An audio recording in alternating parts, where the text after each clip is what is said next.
Sami Samson चूड़े का दामाद इब्राहिम कादरी। अल्हम्दुलिल्लाहि रब्बिल आलमीन वस्सलातु वस्सलाम अला सय्यिदिल मुरसलीन। हमारा आज का मौजू है कि मैंने इस्लाम क्यों कबूल किया।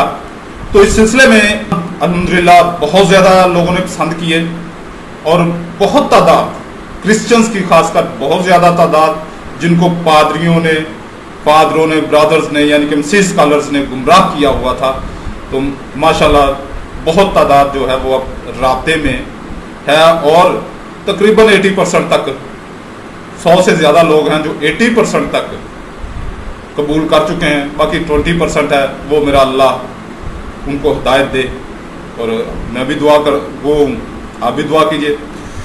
तो आज का हमारा जो प्रोग्राम है उस सिलसिले में है कि क्या खुदा झूठ बोल सकता है, और बाइबल से मैंने बाइबल के हवाला जात से साबित करूंगा कि खुदा झूठ नहीं बोल सकता। तो इसको हम देखेंगे ज़बूर बाब 116 आयत 5, तीतुस बाब 1 आयत 2 और शमूएल अव्वल बाब 15 आयत 29 में। तो पहले हवाले में खुदा जो है वो सादिक है यानी कि सच्चा, इंतहाई सच्चा, और दूसरे हवाले में खुदा जो है वो झूठ नहीं बोल सकता। और तीसरे हवाले में आप देखेंगे कि बिल्कुल वाज़ेह है कि खुदा इंसान नहीं कि वो झूठ बोले और ना पछताए। तो इससे ये साबित होता है कि जो खालिक हो, कादरे मुतलिक हो, खुदाए वाहिद हो, खुदाए आहिद हो।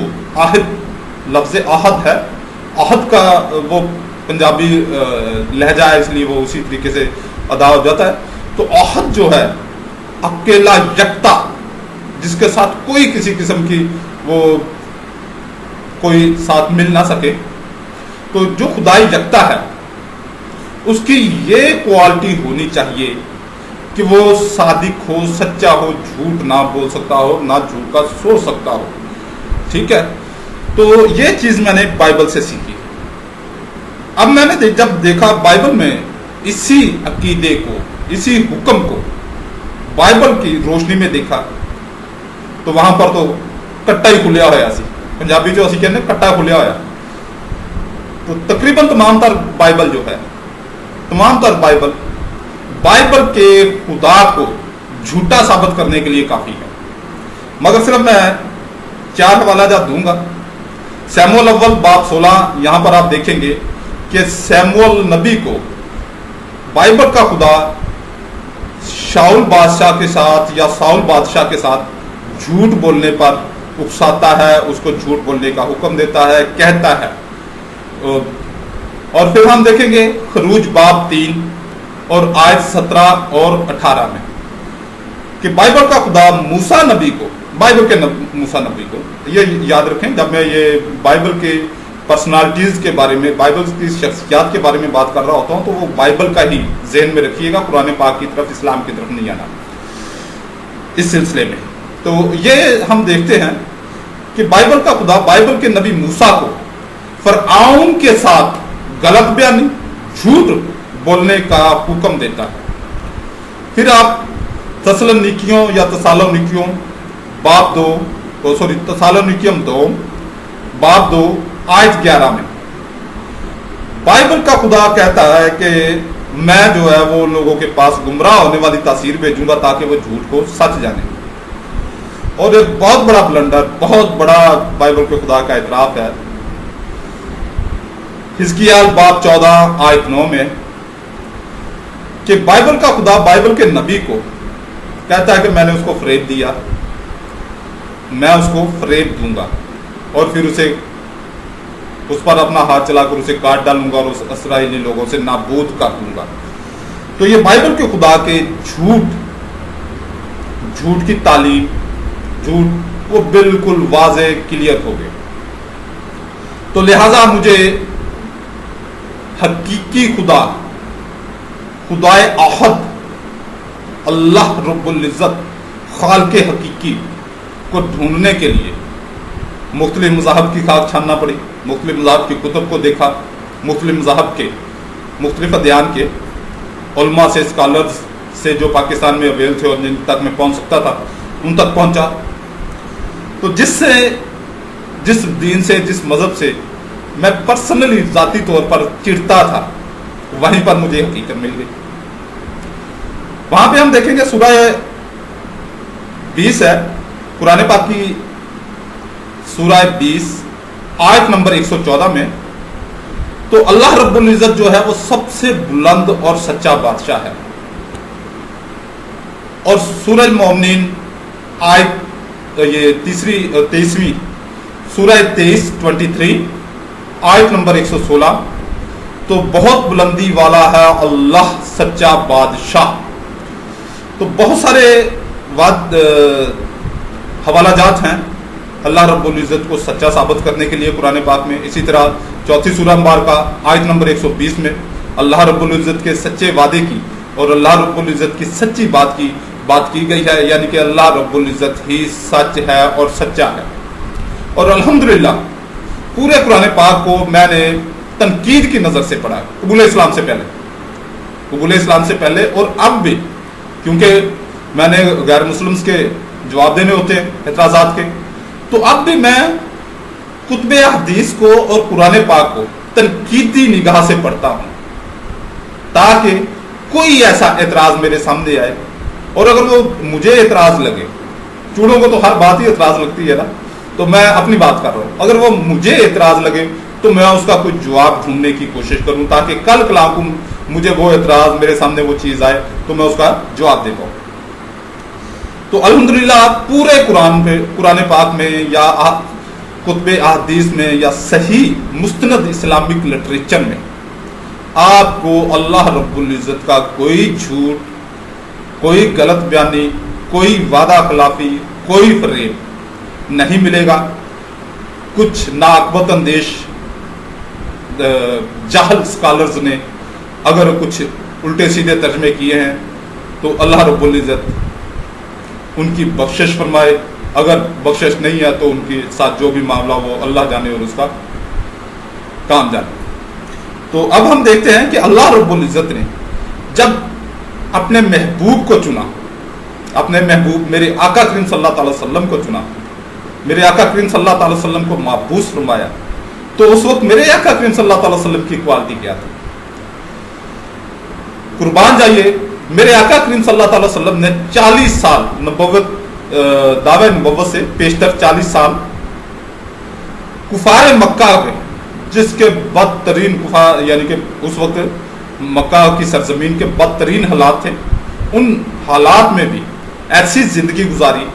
और कोई मेरे आका करीम सल्लल्लाहु अलैहि वसल्लम ने सबसे पहले जो सबूत दिया, दलील दी, वो यही दलील दी कि क्या आप मुझे सच्चा समझते हैं, आप मुझ पर क्या बिलीव करते हैं? तो लोगों ने कहा कि आप हमारे नज़दीक सादक और अमीन हैं। तो लोगों ने जिनके अखलाकियात, एमाल बहुत ज़्यादा और अकायद बहुत ज़्यादा गड़बड़ थे, उन्होंने भी मेरे आका करीम सल्लल्लाहु अलैहि वसल्लम की 40 साल जिंदगी को सामने रखते हुए सर्टिफिकेट दिया। क्या सर्टिफिकेट दिया? कि आप सादिक और अमीन हैं, आप सच्चे हैं और ईमानदार हैं। और फिर हम देखते हैं सही बुखारी हदीस नंबर 7 कि हरकल बादशाह के दरबार में मेरे आका करीम सल्लल्लाहु अलैहि वसल्लम का उस वक्त जानी दुश्मन, यानी कि जान का दुश्मन, वो खड़ा है और हरकल बादशाह उससे पूछता है कि क्या उन्होंने दावा नबुव्वत से पहले कभी किसी मौका पर झूठ बोला है? तो अबू सुफियान रदी अल्लाह ताला अन्हु, क्योंकि अबू सुफियान रदी अल्लाह ताला अन्हु उन्होंने बाद में इस्लाम कबूल किया, मगर जब ये वाकया हुआ, जब ये मुकालमा हुआ, उस वक्त वो नबी करीम सल्लल्लाहु अलैहि वसल्लम के जानी दुश्मन थे। तो मेरे आका हजरत अबू सुफियान रदी अल्लाह ताला अन्हु ने फरमाया, अब हमारी इससे सुलह की एक मुद्दत मुकर्रर हुई है, मालूम नहीं इसमें वो क्या करने वाले हैं। میں اس بات کے سوا اور کوئی جھوٹ اس گفتگو میں شامل نہ کر سکا. تو وہ بھی اس معاملے میں کوئی یہ بات نہیں کہہ سکے، ابو سفیان بھی اس وقت نہیں کہہ سکے کہ میرے آقا کریم صلی اللہ تعالی وسلم نعوذ باللہ جھوٹے ہیں یا صادق نہیں ہیں. تو جب جس شخص کی، جس بندے کی، یعنی کہ میں آقا کریم صلی اللہ تعالی وسلم کی بات کر رہا ہوں، گواہی ان کے جانی دشمن یہ دے دیں کہ وہ صادق اور امین ہیں، تو ان کے بارے میں کوئی اور جو وہ تعارف کروائیں اللہ رب العزت کے بارے میں جو تصورات دیں تو وہ 100% صحیح ہیں. کیونکہ ابو سفیان نے بھی کہا کہ اگر وہ نبی اکرم صلی اللہ علیہ وسلم کے بارے میں کہ اگر وہ کبھی انہوں نے جھوٹ نہیں بولا تو وہ اللہ رب العزت پر کیسے جھوٹ باندھ سکتے ہیں. تو میرے پیارے دوستوں، میرے پیارے مسیح بہن بھائیوں، مسیحت کے گند سے، مسیحت کے جھوٹ سے نکل آؤ. مسیحت سراسر ایک فریب ہے، دھوکہ ہے، 100% دھوکہ ہے. اس دھوکے سے، اس فریب سے، اس جھوٹ سے نکل آؤ اور سچوں کے ساتھ ہو جائے. اور سچ صرف ایک ہی ہے، دین اسلام. دین اسلام ہی سچ ہے جو آپ کو آخرت میں نجات دے سکتا ہے. اس کے علاوہ جتنے بھی ادیان ہیں سب جھوٹ، فریب، افسانہ سازی، فیبریکیٹڈ، من گھڑت ہیں. اللہ رب العزت آپ کو دین اسلام قبول کرنے کی توفیق عطا فرمائے، آمین. یہ سود میں اور کتے میں کوئی فرق نہیں ہے. کتا کتا ہے، یہ سود بھی کتا ہے. مقدسہ مریم کنجری ہے، بائبلی مقدسہ مریم کنجری ہے. بائبل مقدس کا پروردگار خدا جو یرمیہ کی کتاب اس کا 42واں باب 10ویں آیت، تو جب خدا اپنے انصاف کے تقاضے کو پورا کرتا ہے تو وہ اس کے بدی کے زمرے میں آتا ہے. یسوع المسیح کا جو سارا جو نسب نامہ ہے، اس کا مطلب یہ ہے کہ بیسٹرڈ جیزس، حرام زادہ یسوع. غلطیوں کے نام خط نئے یاد نامے میں 3 باب اس کے 13ویں آیت پڑھ لینا. لعنتی یسوع، وہ لعنتی بنا بنا بنا. دیکھیے 2 کرنتھیوں اس کا 4 باب اس کی 4 آیت. یعنی ان بے ایمانوں کے واسطے جن کی عقلوں کو اس جہاں کے خدا نے اندھا کر دیا ہے. اس جہان کے خدا نے یعنی شیطان نے. اور اس جہان کا خدا کون ہے؟ یہ ابلیس ہے، یہ شیطان ہے. اور اس جہان کا خدا ابلیس ہے. فرمانے اللہ رب العزت ہے، بے شک جو ایمان لائے اور اللہ کے لیے گھر بار چھوڑے اور اللہ کی راہ میں اپنے مالوں اور جانوں سے لڑے، اگر وہ دین میں تم سے مدد چاہیں تو تم پر مدد دینا واجب ہے. سورہ الانفال آیت 72. غیر مسلم جب اسلام قبول کرتا ہے، اس کا خاندان، رشتہ دار، برادری اس کی جان کی دشمن بن جاتی ہے. اس پر تشدد ہوتا ہے، اسے گھر سے نکال دیا جاتا ہے، وہ تہی دست و تہی دامن ہو جاتا ہے. اس صورت میں امت مسلمہ کی ذمہ داری بنتی ہے کہ اسے پوری طرح دین و دنیا میں بحال کیا جائے. نیو مسلم کا اکرام کرنا میرے آقا کریم صلی اللہ تعالی وسلم کی سنت مبارکہ ہے. صحیح بخاری 3344 حدیث مبارکہ اور صحیح مسلم 2 جلد حدیث مبارکہ 1064. اسی ذمہ داری کا احساس کرتے ہوئے میں نے یعنی محمد ابراہیم قادری نے ادارہ برائے تحفظ و بحالی نو مسلمین قائم کیا ہے. ادارہ کے مقصد غیر مسلموں میں تبلیغ کرنا، نیو مسلم بہن بھائیوں کی دینی تعلیم و تربیت، نیو مسلم بہن بھائیوں کے روزگار اور رہائش کا بہترین اور مستقل حل، نیو مسلم بہن بھائیوں کی شادی بیاہ اور قانونی معاملات میں بھرپور امداد انشاءاللہ عز و جل. براہ کرم اپنی زکوٰۃ و صدقات و فطرانہ سے بھرپور امداد فرمائیں.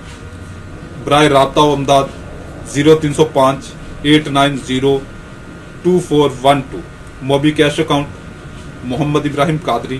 الحمدللہ مجھے اپنی ذات کے لیے آپ کے ایک پیسے کی بھی ضرورت نہیں، کیونکہ میری اچھی جاب ہے اور میرے پاس اچھی آمدن ہے، میرے معاملات صحیح ہیں. 13-14 سال سے میں جس لیول پہ لائف گزار رہا ہوں اور میں اس کا عادی ہوں. آپ کا ایک ایک پیسہ نیو مسلمین یعنی کہ جو نئے مسلمان ہو رہے ہیں، جن کو میں خود کلمہ پڑھا رہا ہوں یا کہیں اور سے انہوں نے کلمہ پڑھا اور وہ اب دائرہ اسلام میں ہیں، اب ایک مسلمان جب دین اسلام میں آتا ہے تو بالکل خالی ہاتھ ہوتا ہے، بالکل خالی ہاتھ. جو اس نے سوٹ پہنا ہوتا ہے وہی اس کے تن پہ ہوتا ہے، اور جو اس نے جوتے پہنے ہوتے ہیں وہی اس کے پاس ہوتے ہیں. ورنہ جیسے ہی وہ، اب میں بھی اچھی فیملی سے بلانگ کرتا ہوں، مگر یعنی کہ اسٹرانگ روپے پیسے والی فیملی سے بلانگ کرتا ہوں، مگر جیسے میں نے اسلام قبول کیا تہی دامن ہو گیا، تہی دست ہو گیا. تو الحمدللہ میں نے تو مزدوریاں کی وغیرہ سیٹ ہو گیا. تو اب جو نیو مسلم ہوتے ہیں، اب وہ بیچاروں کو اسٹینڈ کرنے کے لیے، ایک نیو مسلم کو اسٹینڈ کرنے کے لیے پاکستانی روپوں میں 5 لاکھ روپے کی ضرورت پڑتی ہے.